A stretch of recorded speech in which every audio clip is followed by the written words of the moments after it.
एक बार एक महात्मा नदी के पास अपने शिष्यों के साथ स्नान करने के लिए गए और फिर जब वे स्नान करके वापस लौट रहे थे तभी उनके एक शिष्य के मन में एक सवाल आया और वह सवाल ये था कि आत्मज्ञान कैसे प्राप्त करें।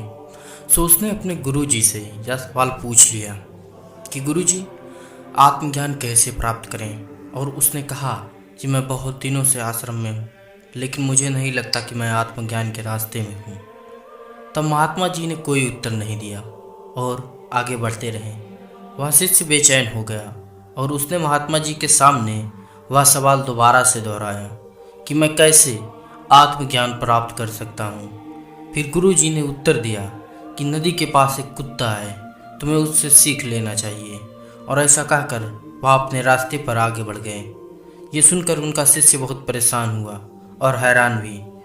वो फिर से गुरु जी के पास गया और अपना सवाल दोहराया कि मैं कैसे आत्मज्ञान की प्राप्ति करूं।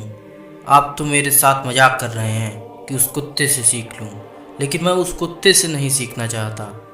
तो जिस गली से वो लोग गुजर रहे थे वहाँ पर एक छोटा कुत्ता खेल रहा था। तो गुरु जी ने कहा, अगर तुम पहले कुत्ते से नहीं सीख सकते तो इस कुत्ते से सीख लो। फिर उनका शिष्य बौखला गया और उसने गुरु जी से कहा, मैं इस कुत्ते से क्या सीख लूँ, ये तो बस खाता है और सोता है और इसके आगे कुछ भी नहीं करता। तो गुरुजी ने कहा, तुम भी बिल्कुल ऐसा ही करो। और ऐसा कहकर मुस्कुराते हुए वे आश्रम की ओर चल दिए। उस वक्त वह शिष्य इस बात को सही से समझ नहीं पाया, न हम में से ज़्यादातर लोग इस बात को समझ पाए। लेकिन गुरुजी ने उसे एक बहुत बड़ी सीख दे दी थी और वह सीख यह थी कि जब एक कुत्ता खाना खाता है तो वह पूरे मन से खाता है और ठीक ऐसा ही वह सोते समय भी करता है। इसके विपरीत अगर हमारी बात की जाए तो जब हम कोई काम करते हैं तो हमारा ध्यान कई जगह होता है और आजकल हमारा ध्यान एक नहीं कई जगह होता है।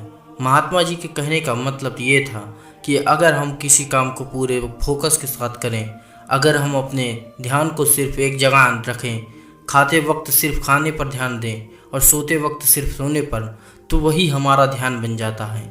अगर हम इस बात पर ध्यान रखें कि हमें जो काम करना है वो पूरे फोकस के साथ करना है, तो फालतू के थॉट्स अपने मन में ना आने दें, तो हम पूरा दिन ध्यान की अवस्था में रह सकते हैं। और यही आत्मज्ञान की पहली सीढ़ी है। और अगर आपको यह वीडियो पसंद आया हो तो इसे लाइक करना ना भूलें और अगर आप चैनल पर नए हों तो चैनल को सब्सक्राइब करना ना भूलें